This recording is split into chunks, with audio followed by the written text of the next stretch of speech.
Boa noite, muito boa noite a todos. Sejam bem-vindos a esse nosso encontro ao vivo, encontro de estudo do NEP, o Núcleo de Estudo e Pesquisa do Evangelho Vede Jesus. Uma vez no mês, nós nos encontramos aqui para resumir as lições.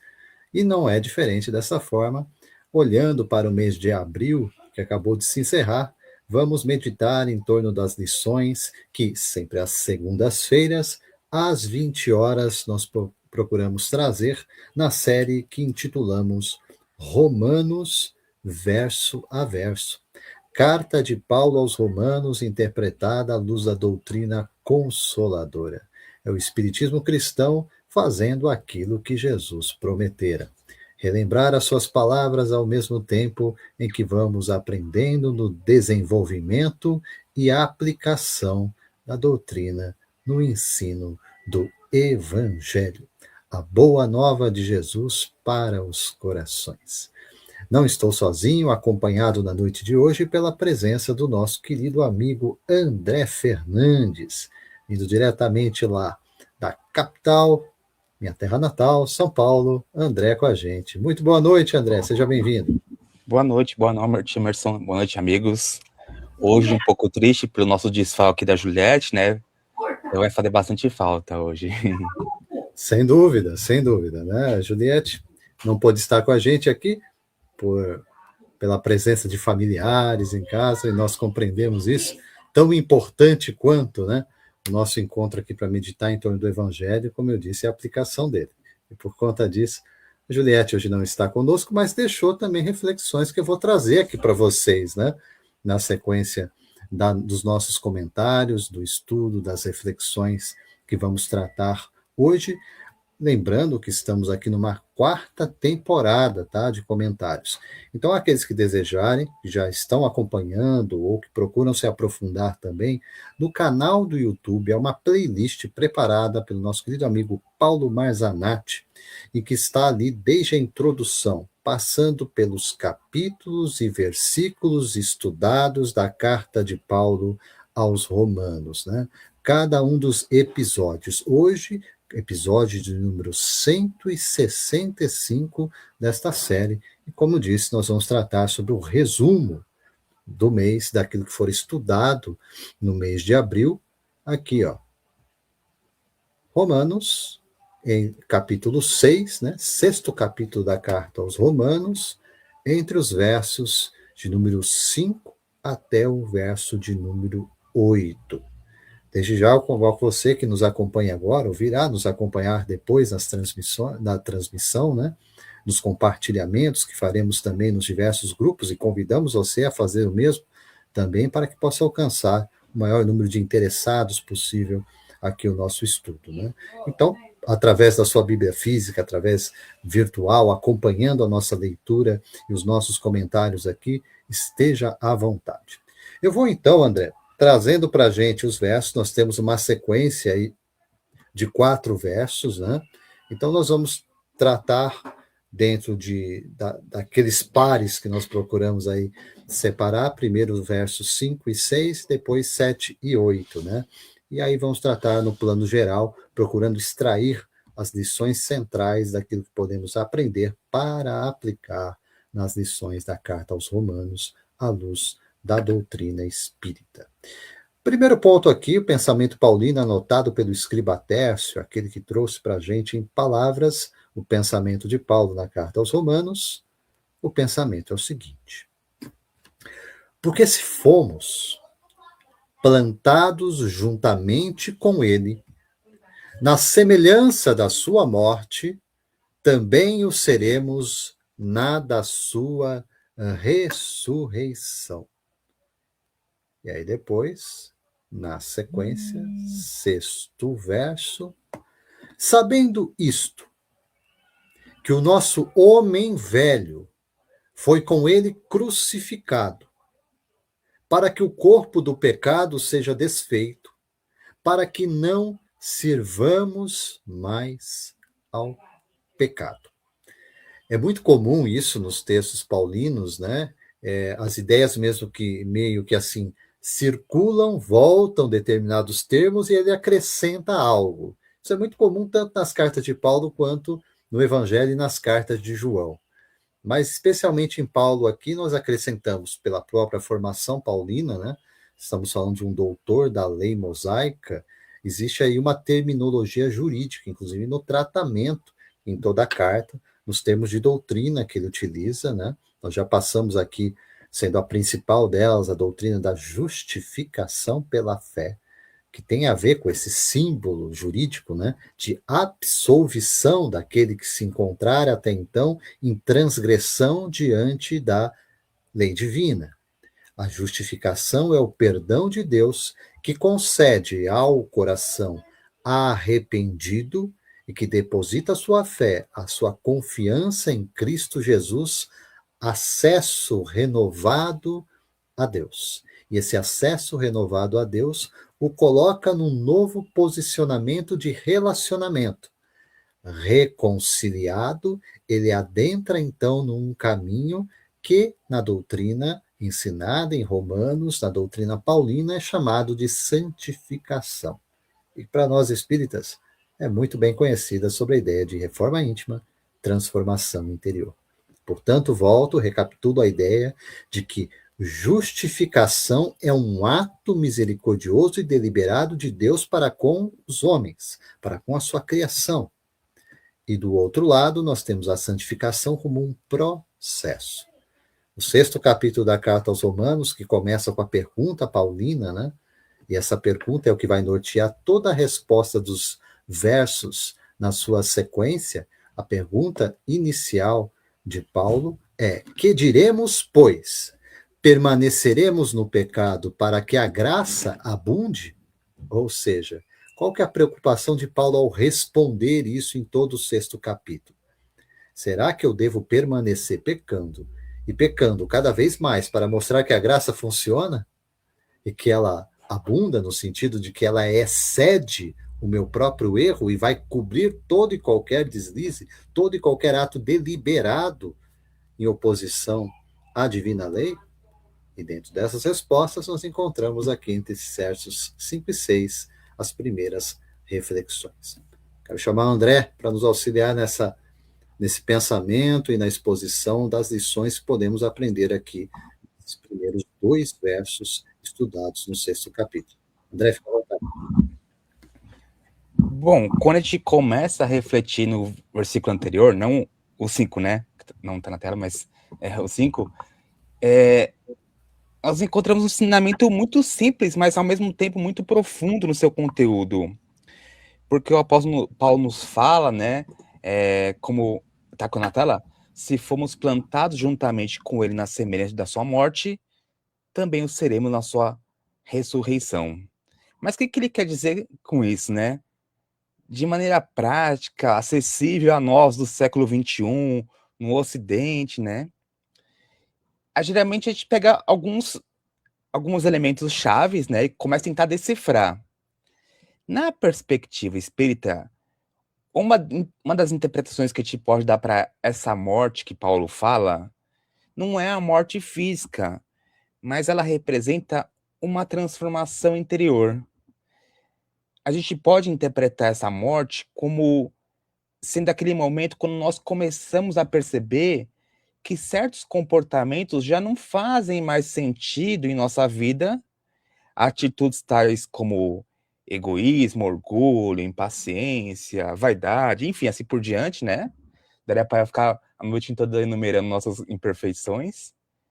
E aos poucos vamos deixando isso para trás, evidentemente que não de uma vez, mas gradualmente, com aquele esforço, com a consciência já voltada para o bem, e nós vamos nos renovando por dentro.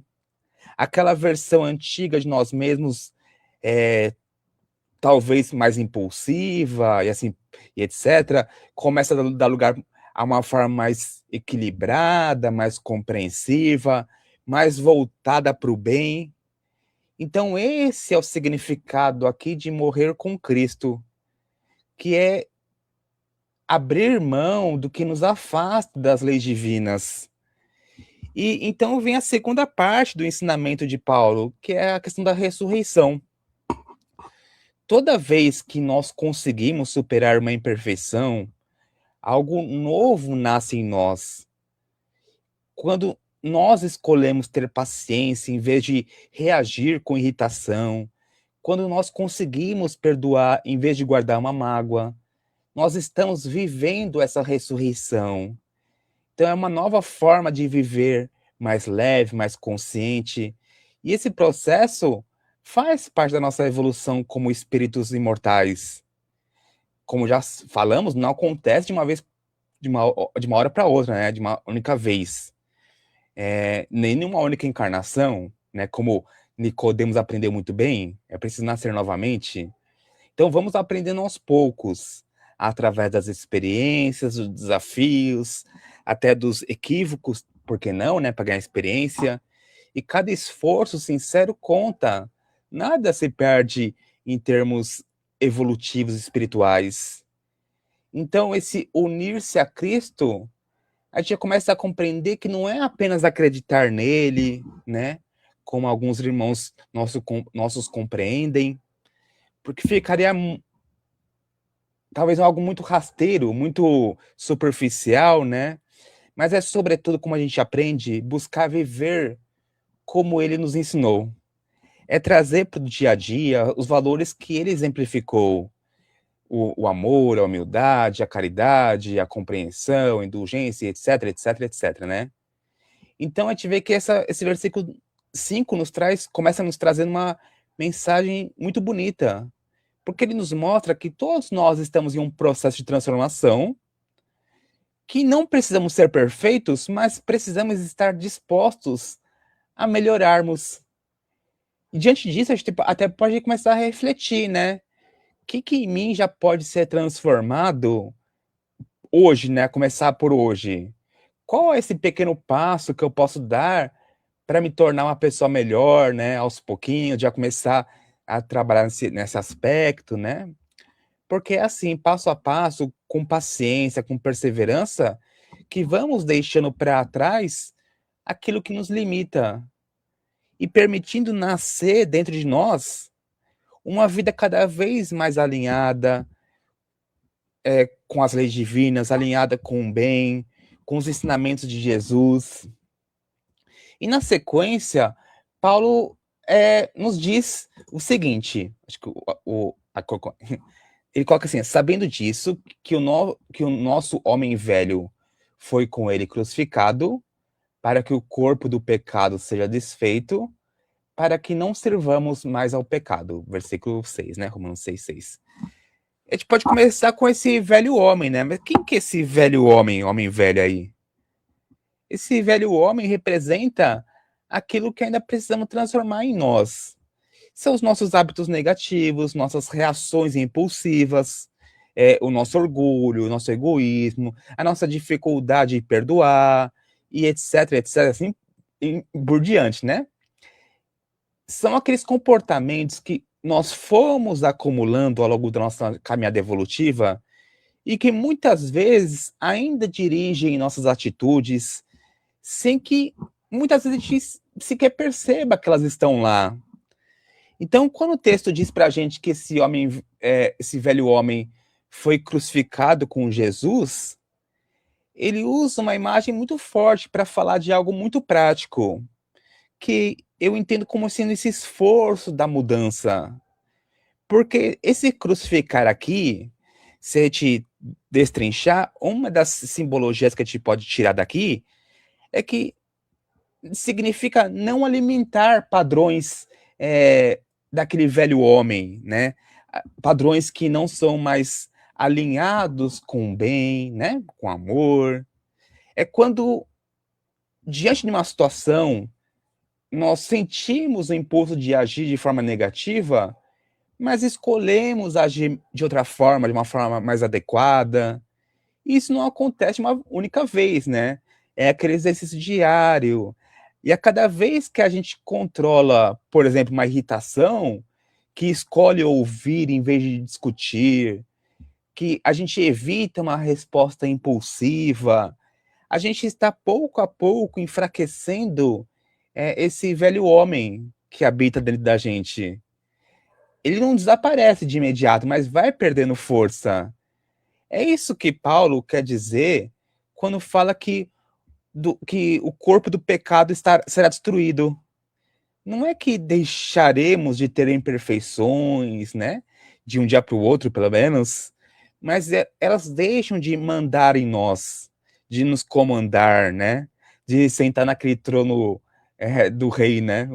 Nós passamos a ter mais consciência de nós mesmos, mais oportunidades de escolha, né? De tal forma que nós estamos mais conscientes. E na doutrina espírita isso é muito claro pra gente, né? Por causa que a gente entende todo esse processo como parte de nossa evolução.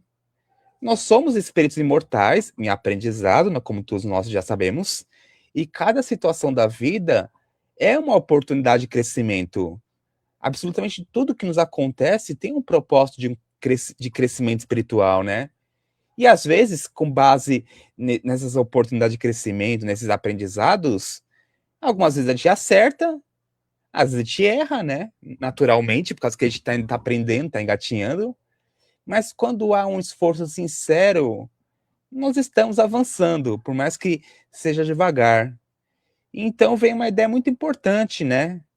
Porque ele fala de que para que não servamos mais ao pecado.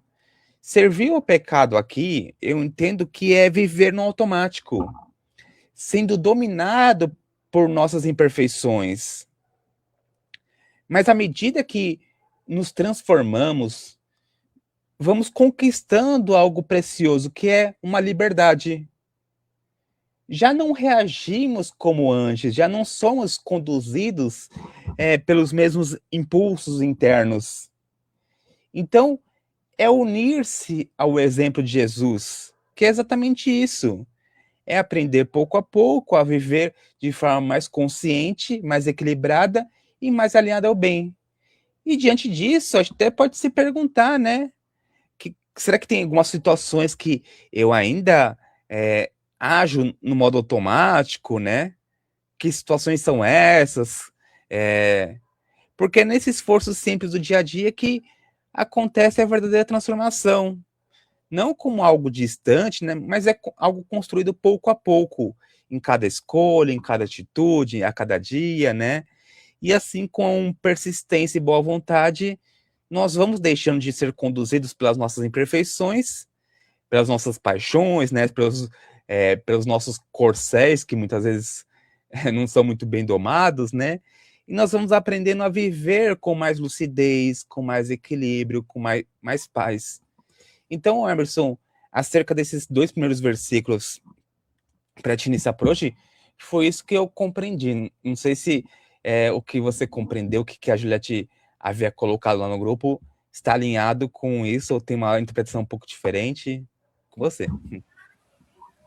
Legal. Eu já vou trazer, sim, André, acho que é interessante trazer o comentário da Juliette, como eu disse, né? Foi possível a participação presencial da Juliette hoje, mas deixou o comentário lá no nosso grupo do Via de Jesus a respeito dessas lições. Ao longo do mês, como eu disse para vocês, toda segunda-feira a gente vai publicando aí a nossa interpretação a respeito do verso alinhado ao ensino da doutrina espírita e procuramos dessa forma então trazer esses pensamentos para que outros companheiros também possam fazer o mesmo, né? A intenção é essa, para que a gente possa contribuir na melhor compreensão daquilo que nos foi ensinado a partir do ensino do apóstolo dos gentios, inspirado pelo próprio Cristo Jesus, que dissera que dele ele aprendera o evangelho, né? Então vamos aí olhando para essas menções que o apóstolo vai fazendo, lembrando, nenhum desses textos das cartas de Paulo foram textos de gabinete.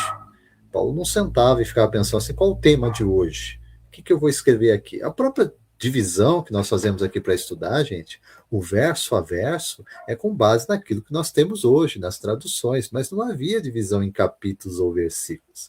Quando nós falamos de uma carta, ela era estruturada em 3 partes muito claras.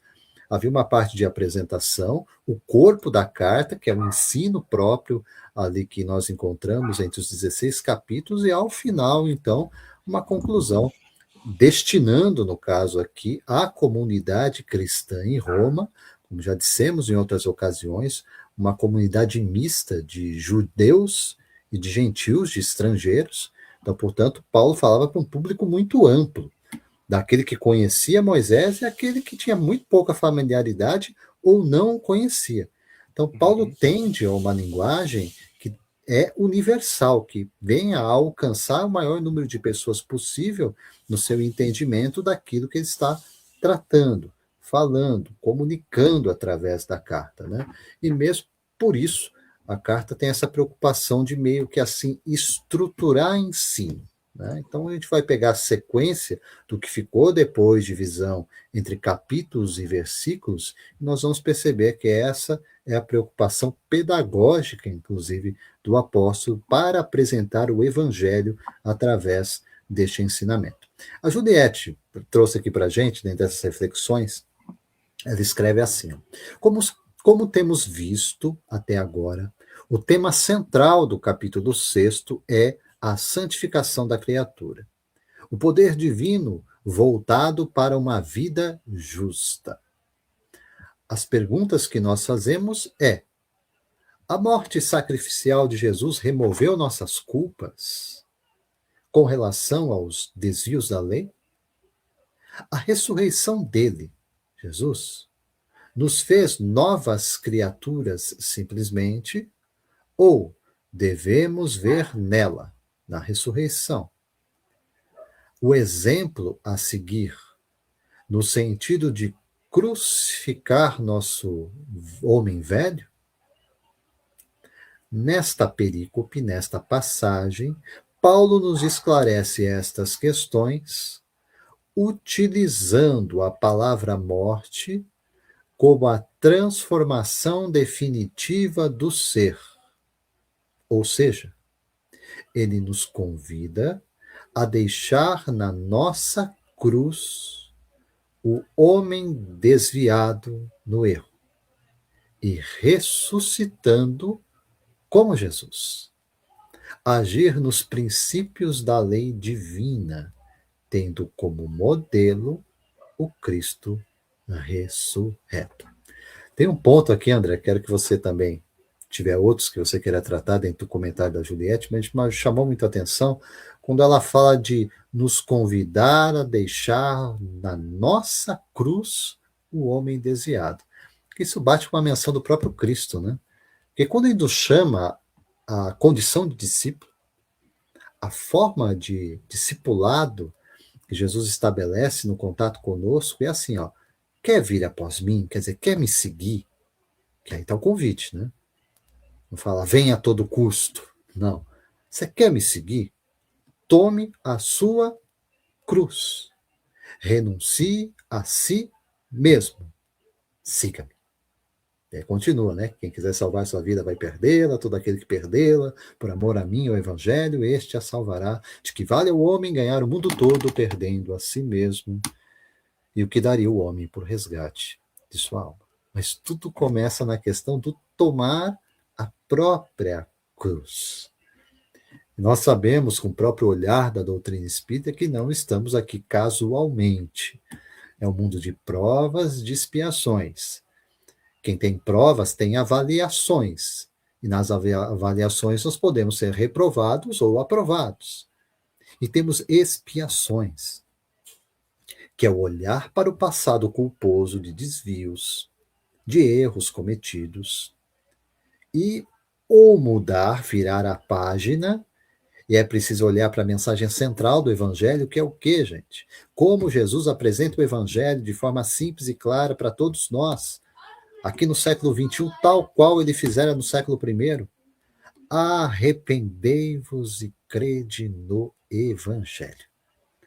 Arrependimento e fé.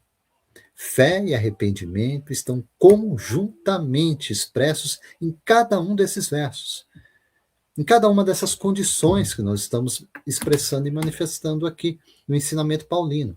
Sem isso, não tem o menor sentido, mesmo a justificação pela fé. De que nos adiantaria Deus nos ofertar o seu perdão, genuíno, misericordioso, nos oferecer esse perdão, se eu continuo endurecido? Se eu sequer quero relacionar-me com ele. O perdão está sendo ofertado, eu continuo trancado, trancafiado, cheio de espinho. Ninguém encosta, ninguém toca. Nesse sentido, gente, não adianta. Justificação pela fé por si só é ato de Deus em nosso benefício, mas o benefício precisa ser aceito, recepcionado. Isso só se dá, gente, num coração arrependido e que tem ou deposita sua fé e na sua confiança neste mesmo Deus manifesto junto a nós por meio de Cristo Jesus. André, pode comentar. Não, perfeito, perfeito. Então, requer da nossa boa vontade para que façamos nossa parte, né? Não tem como Deus carregar a cruz por nós, né? É preciso que te carregue, mesmo porque carregando a cruz que a gente vai ganhando musculatura espiritual, né? Vai ficando forte. Já que a nossa cruz é pesada, então vai fazer um esforço, vai ganhar um músculozinho ali na nossa caminhada. Mas é isso mesmo que a Juliette contou, que colocou, concordo plenamente com ela, né? É esse esforço da nossa santificação, ou traduzindo como você colocou no início, né? Nossa reforma íntima, esse esforço para a gente domar as nossas más inclinações, né? Então a gente vê como que Paulo era atual, né? Ele pegava a essência da mensagem de Jesus, mais do que questões exteriores. A gente vê que Paulo remete muito à nossa vida interna, à perspectiva da evolução, da gente evoluir, ou como ele diz aqui, santificar, alcance na justificação, né, como ele diz, enfim, se a gente vai pegando, entre aspas, um glossário paulino, a gente vai começando a compreender, né, a, a contemporaneidade dos ensinos paulinos, que condizem muito com aquilo que a gente costuma ver na nossa doutrina, naquele esforço de se aperfeiçoar, de sermos fiéis aos preceitos estabelecidos por Deus, né? Que, de certo modo, é ser fiéis à nossa própria consciência, porque sermos fiéis à própria consciência, seremos fiéis a Deus, né? Já que a lei divina habita na nossa consciência. Então, a gente vai ver que está tudo expresso, né? Nessa nossa caminhada de comunhão com Jesus, com o divino, né? E, de certo modo, comunhão conosco mesmo, né? Com a nossa própria essência, com a nossa consciência, porque a gente vai viver em harmonia. Não existirá mais essa discrepância entre o que eu sei, o que já habita na minha consciência, já desperta, e aquilo que eu vivo. Minha vida vai estar condizente com a minha consciência, aquilo que eu já sei, né?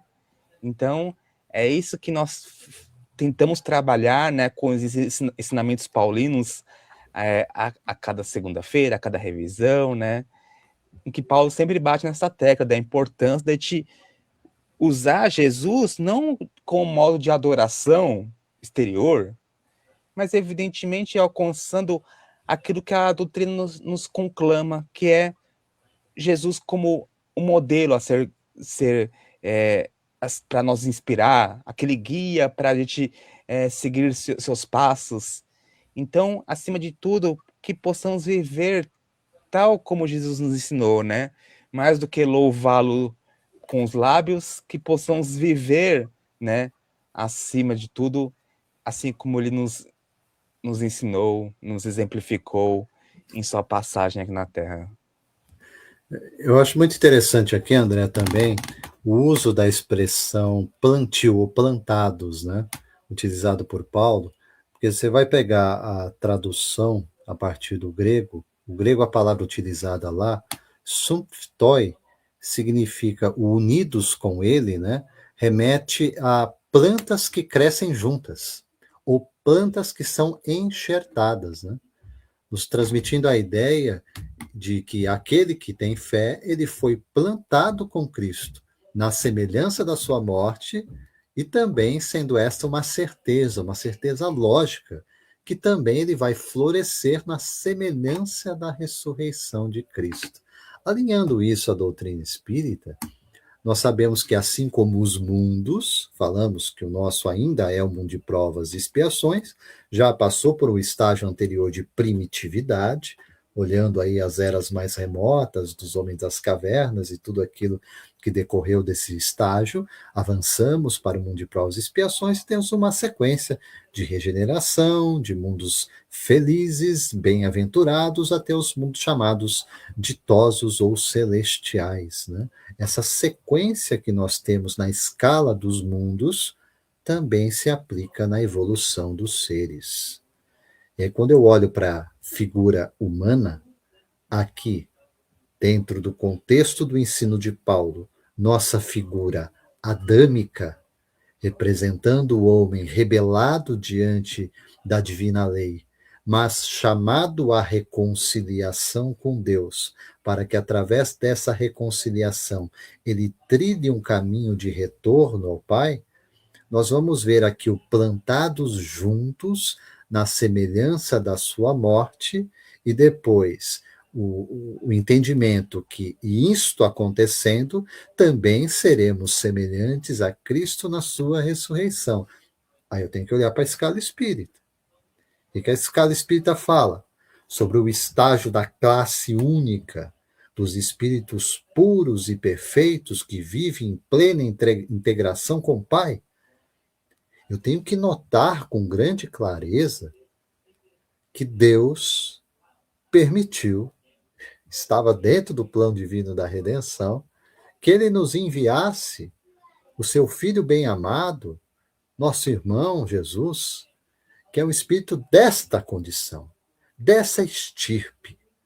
É um espírito puro e perfeito, integrado a Deus. Ele próprio dissera isto: eu e o Pai somos um, no sentido da comunhão, no sentido da unidade. O pensamento de Deus se manifesta por mim, no que eu falo, no que eu faço, na forma como me relaciono. Deus está presente na minha presença. Isso é grande demais, falando daquilo que nós vivemos aqui cotidianamente. Isso é algo que até então estava inacessível. E com a presença, com a encarnação de Cristo na Terra, isso abre uma nova via, um outro caminho. Por isso que nós mencionamos em outras ocasiões aqui no nosso estudo, de que a presença de Jesus também é uma antecipação biológica, psicológica, né, mental, em todos os outros aspectos de desenvolvimento humano. Jesus é modelar e, ao mesmo tempo, ele aponta para o caminho de desenvolvimento do ponto em que nos encontramos ao ponto destinado da perfeição. Não teria o menor sentido, André e amigos, nós Ele é nosso ouvimos... futuro, né? Nossa destinação. Sim, eu fico a pensar aqui que não teria o menor sentido, em Jesus não tem palavra sem sentido, e dizer para a gente sede perfeitos, como perfeito é o vosso Pai celestial. Se isso não fosse não apenas uma orientação de cunho moral, mas fosse um apontamento sobre, este é o caminho que vocês estão destinados a trilhar. E é nisto que vocês chegarão, sim. Podeis fazer o que eu faço e ainda mais, quando ele remete aos sois deuses, quando ele está falando do Salmo 82, em que ali, o contexto do Salmo 82, está remetendo aos juízes. Os juízes eram aqueles que representavam a lei diante dos homens. Mas o Salmo 82 é um chamado à responsabilidade daqueles que vinham se desviando, sendo responsáveis por levar a divina lei para os homens, eles estavam transgredindo-a. Perceba como sempre a preocupação é esta. Desde a criação, o homem criado à imagem e semelhança de Deus, ele tem um propósito muito claro. Ele recebeu um mandato de representar Deus diante da criação. Toda vez que, de forma consciente ou inconsciente, nós nos desviamos disso, aí nós estamos falando desse pecado. Nós estamos falando desse extravio. Nós estamos falando desse desvio de Deus. Esse atalho nosso, que não tem como dar certo. E é por isso que o chamamento em Jesus, sendo essa antecipação, ele fala, na cruz, nossa, morre. E morre aqui no sentido simbólico, e Paulo vai utilizar, nós vamos ver na sequência também, um sentido legal para isso. Aqui morre, fecha-se um testamento e abre-se um novo, uma nova aliança, em que nos é dado um novo espírito, em que nos é insuflado um novo entendimento. E aí o velho homem, gente, deixa de fazer sentido. Então a pergunta inicial, ó, vão continuar pecando para que a graça então mostre toda a sua força? A resposta é não. É não, porque eu não vou querer mais. A vida antiga, os hábitos antigos, os pensamentos antigos, tudo aquilo que no passado, sim, pode ter me trazido muita satisfação, prazer, poderia ser a minha alegria. Hoje não é mais. Bezerra de Menezes, certa vez questionado a respeito disso, né? Dessa nossa relação com o erro, com se sentir satisfeito nisso ou não, ele diz assim, ó, a diferença é a seguinte, antes eu corria para eles, hoje eu corro deles. E essa é a questão daquele que se encontra já consciente, desperto. Não é que não teremos provações, não é que não seremos tentados, não é que não teremos deslizes, mas a consciência é outra. Quando isso acontece, arrependimento e fé vêm juntos. Arrependimento para que eu confesse o caminho do erro, para que eu não fique arrumando razões e porquês de permanecer naquela condição. E a fé é a firme confiança de que eu e você, nós vamos superar esses estágios do processo evolutivo. O velho homem vai ficar para trás. E o novo homem aqui já está. E vai progressivamente se instalando para fazermos imagem e semelhança do Criador. Ou seja, imagem e semelhança a Cristo Jesus. O nosso referencial, o nosso modelo. André, vamos para a nossa segunda sequência, que nós temos aqui outros 2 pares, né? Para meditar a respeito, meditar em torno da lição da noite de hoje, mas transmitindo aqui o boa noite da nossa querida Marinês Santos da Silva. Prazer, satisfação pela tua presença aqui conosco, Marinês, deixando boa noite, paz profunda a todos, aquela paz que excede todo o entendimento, né? É a paz de Cristo Jesus, é isso que buscamos. Gratidão pela tua presença com a gente aqui, Marinês. Vamos aqui então, André, os outros 2 pares, como eu disse, versos 7 e 8. Aqui vem a declaração paulina, né? Anotada por Tércio na carta aos Romanos, verso 7 do 6º capítulo. Paulo declara, porque aquele que está morto está justificado do pecado. E o outro ponto, encerra a reflexão, verso 8 do 6º capítulo, Paulo ensina, ora, se já morremos com Cristo, cremos que também com ele viveremos. Paulo parece tratar aqui de uma sequência muito lógica, vamos ver se é lógica e clara também, para que a gente possa explicar, né? Primeiro ponto aqui, André, essa morte, né? Nossa, quanta morte, né? O sentido de morte, você percebe, né, que assim, a relação com morte e nova vida era presente de ponta a ponta em todo o ensino, né? Jesus inúmeras vezes nos declarou mortos, né? Veio e falou isso para a gente, né? Deixai os mortos enterrem os seus mortos contra ti, vai e anuncia o reino de Deus, né? Nós encontramos o próprio Paulo declarando isso, que nós estávamos mortos em pecados e delitos, né? Jesus diz, eu vim para que tenham vida. Ora, que estado estávamos então? Não era vivo? Jesus orienta a ressuscitar os mortos, né, apóstolos? Será que é ressuscitar literalmente, fisicamente, ou ressuscitar moralmente, né, também? Então, essa morte em contexto bíblico, a gente vê que é mais do que a morte física. Também pode ser a morte física, mas aqui é muito mais uma morte moral, né? Porque, como a gente já viu anteriormente, na visão espírita, esse morrer nesse contexto paulino aqui, significa deixar para trás um comportamento que já não combina com aquilo que a gente já entende como o bem, né? É quando nós conseguimos superar, por exemplo, um hábito negativo, uma reação impulsiva, um sentimento de orgulho, de mágoa, que antes dominava nosso coração. Como a gente já falou, claro, não é algo que acontece de um dia para o outro, né? É um processo gradual, construído com esforço, com consciência. E a gente pode até pensar em algo prático, né, quanto a isso. Que quando a gente vence uma tendência, por exemplo, a irritação, né? A gente se irrita muito facilmente, por exemplo. Chega um momento em que aquela reação já não surge com a mesma força. É como se ela tivesse perdido espaço dentro da gente.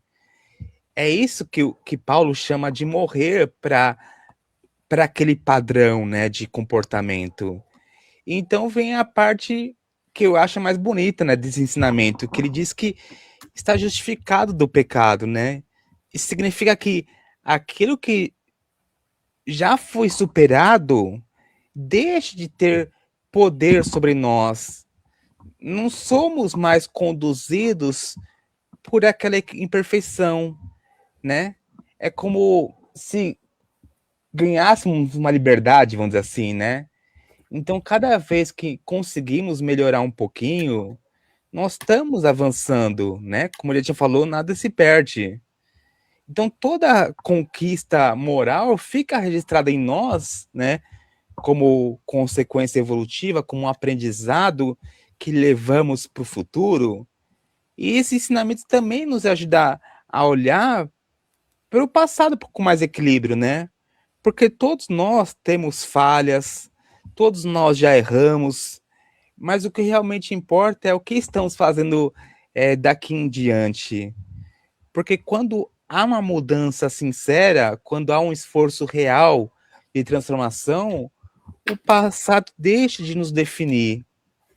Então a gente vê que unir-se ao exemplo de Jesus nesse sentido acaba sendo seguir esse caminho de renovação, é buscar pouco a pouco agir com mais amor, com mais paciência, com mais compreensão e tudo mais que aquilo que Jesus nos exemplificou. E nesse processo vamos nos libertando daquilo que antes nos prendia. Por isso que esse versículo nos traz uma mensagem que eu creio ser muito prática, né? Que é, primeiro, é que é possível mudar, né? É possível crescer.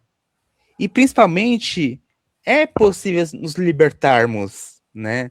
Das nossas amarras que nos prendem aos nossos equívocos, ao nosso passado, aos nossos instintos ainda animalizados.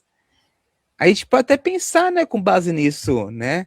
Será que eu consigo já identificar em mim algo que já pode ser transformado, né? Enfim, a lá Santo Agostinho, né, com base no autoconhecimento, porque é nesse passo a passo que a transformação acontece, aos poucos que vão deixando para trás aquilo que não faz mais sentido, pelo grau de consciencial que a gente já adquiriu, né?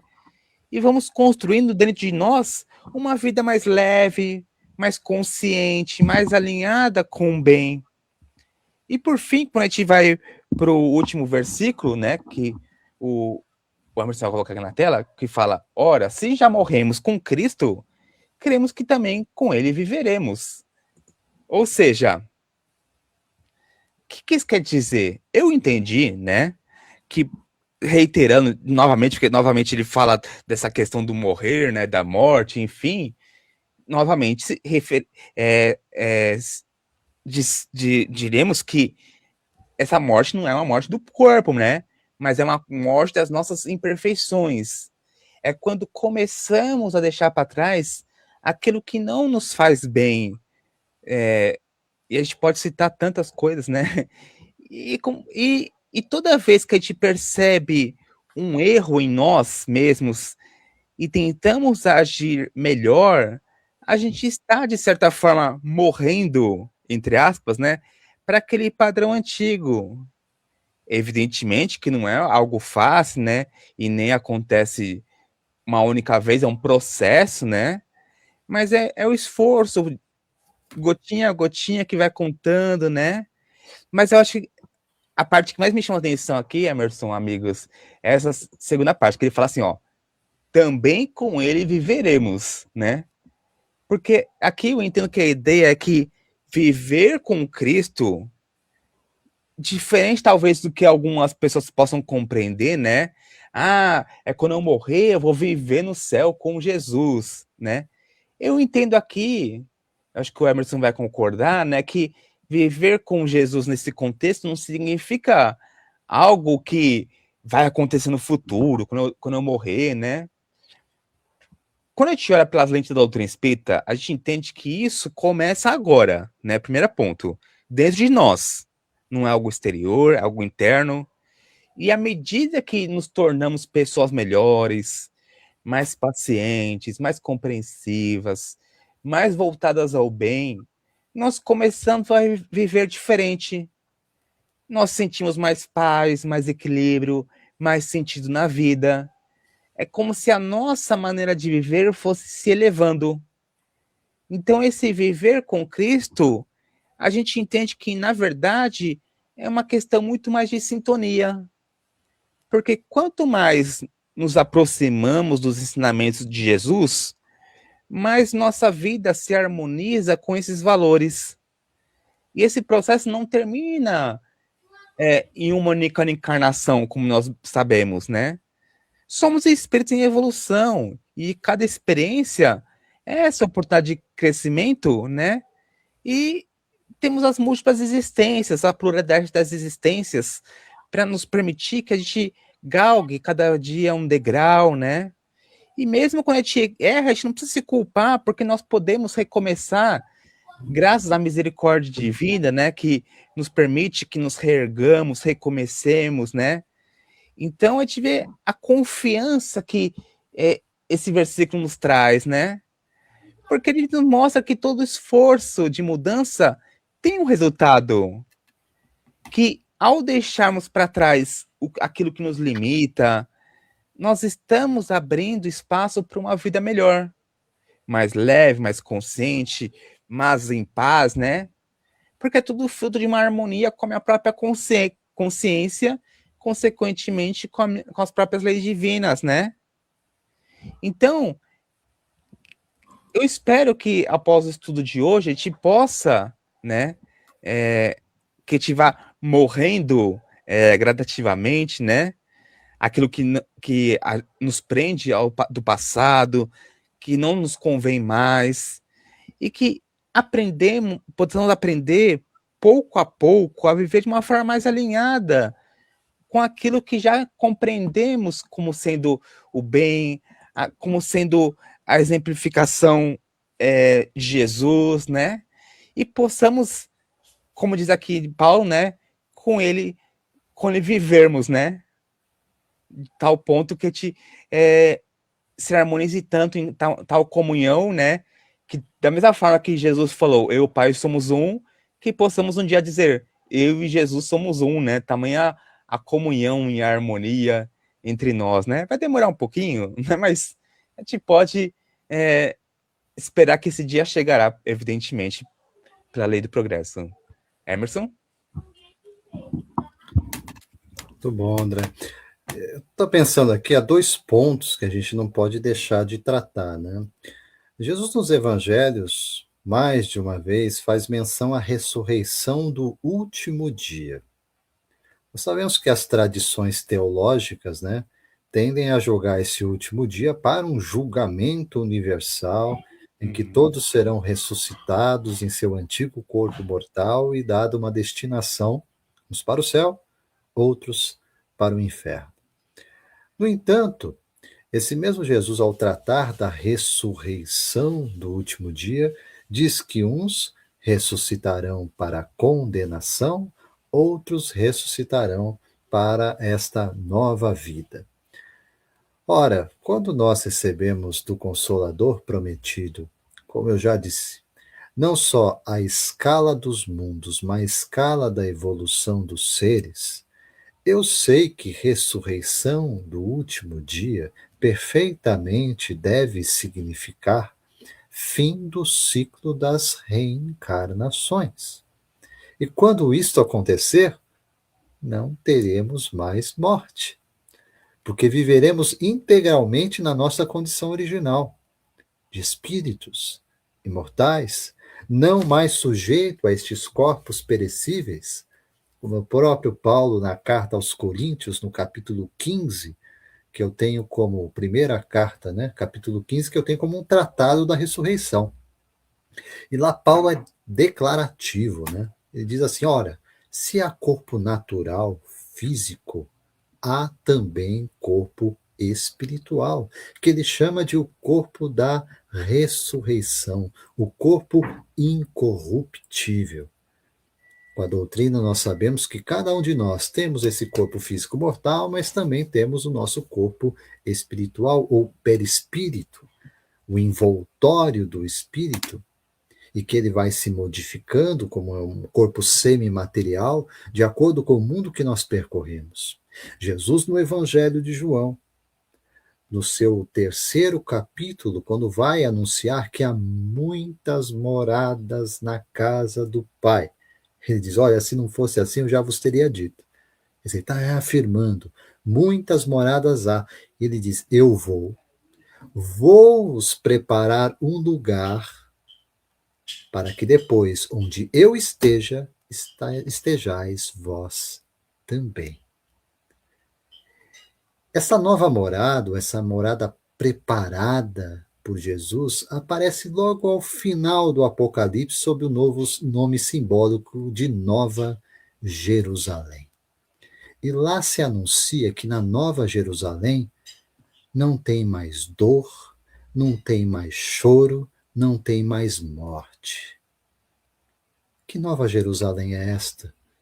Senão os chamados mundos ditosos ou celestiais, ao qual a terra também está destinada.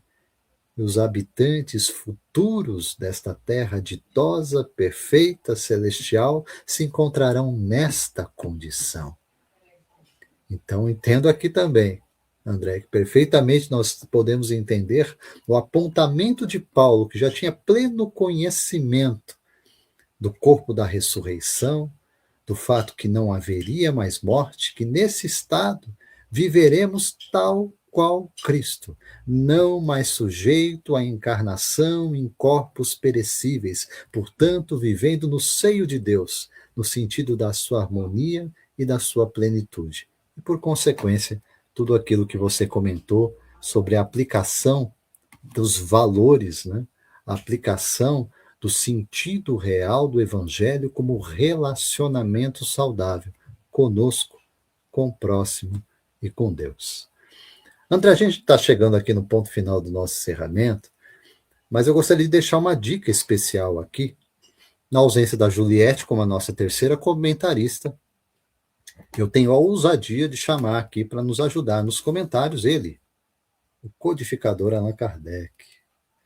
E o Evangelho segundo o Espiritismo, Evangelho segundo o Espiritismo, nós encontramos aqui capítulo próprio, tá, gente? Vale a dica aqui, ó, capítulo de número 8 do Evangelho. Bem-aventurados os puros de coração. Porque tudo que nós estamos falando aqui sobre esses estágios de evolução, de plenitude, de compreensão, de integração com Deus, tem a ver com essa pureza. Bem-aventurados os puros de coração, porque verão a Deus. Nós só veremos a Deus de fato no estado celestial, em que estaremos então totalmente despojados do mal. E é nessa condição, no entanto, ainda não vivendo esta plenitude, que Allan Kardec vai fazer um comentário muito apropriado para o estágio que nós nos encontramos, mas para fazer compreender para onde caminhamos. Kardec diz assim: na sequência do texto do item 7 do capítulo 8 de O Evangelho segundo o Espiritismo, Kardec ensina. Em resumo, na pessoa que não concebe mesmo o pensamento do mal, o progresso está realizado. Naquela a que vem esse pensamento, mas o repele, o progresso está em vias de se cumprir. Naquele, enfim, que tem esse pensamento e que nele se compraz, se satisfaz, o mal ainda está com toda a sua força. Numa, o trabalho está feito. Na outra, está por fazer. Deus, que é justo, considera todas essas diferenças na responsabilidade dos atos e dos pensamentos do homem. Lembrando que o tema aqui, os puros de coração, é o pecado por pensamento. Porque não poucas vezes nós dizemos assim, não, mas eu não fiz, eu não faço, eu não tenho atos externos que demonstram que eu tive um mau pensamento, ou que eu quis mal para alguém, ou que eu me desviei de Deus. Ora, meu amigo, pensar é projetar no éter. E assim como acontece com a luz, com o calor, com o som, aquilo que nós projetamos em pensamentos cria formas. E formas manifestam quem eu sou, ou pelo menos na condição em que eu me encontro. Por isso Jesus tinha preocupação não apenas com aquilo que nós fazemos para fora, mas com aquilo que nós temos construído por dentro. A velha história do alimento, né? Não é o que entra da boca para fora, mas é aquilo que sai da boca. Porque o que sai da boca foi antes gerado, constituído na nossa casa mental. E aquele arrependimento que nós falamos, mudança de mente, passa exatamente por isso. Essa é a verdadeira conversão, mudança de rota. E tudo que nós vimos na noite de hoje aqui tem a ver com isso, gente.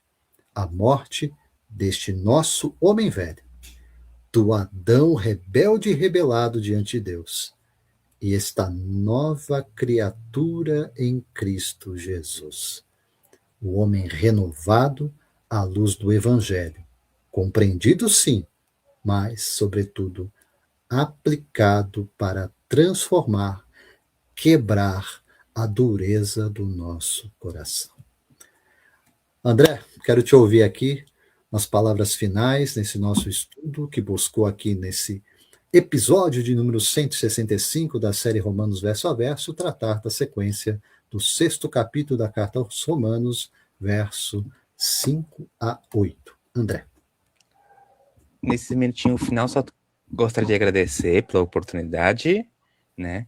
Pelos aprendizados, porque é sempre uma oportunidade de aprendizado, né? Muito grande, porque não é muito comum, como a gente sempre comenta, né? Ter contato com as palavras de Paulo, né? A gente tem muito contato com os 4 evangelhos, né? Mas o estudo paulino, particularmente, é algo bem recente para mim, pelo menos nessa encarnação, né? A luz da doutrina espírita, digamos assim. Então é muito, muito bonito de ver, né? Muito de cavar, né? E eu agradeço a você, a espiritualidade amiga que sempre nos ampara, por essa oportunidade de aprendizado a cada segunda-feira, a cada sábado de revisão, enfim, né?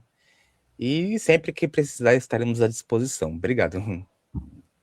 Ok, André, agradeço mais uma vez a tua participação, teus comentários, que muito enriqueceu hoje o nosso estudo aqui na sequência do que vimos no mês de abril, e que aqui trouxemos para vocês, dentro de um maior detalhe, dentro do espaço maior, que nos possibilitou, então, refletir um pouco mais de um assunto que não se encerra, nunca se encerra, né?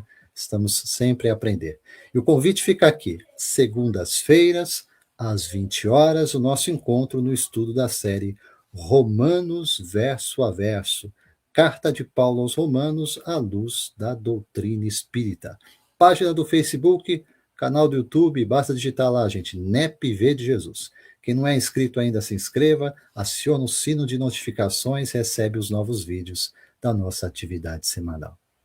Meu desejo é de muita paz, muita saúde, muita sabedoria. Que Deus nos abençoe hoje e sempre, gente. Até a próxima. Até breve.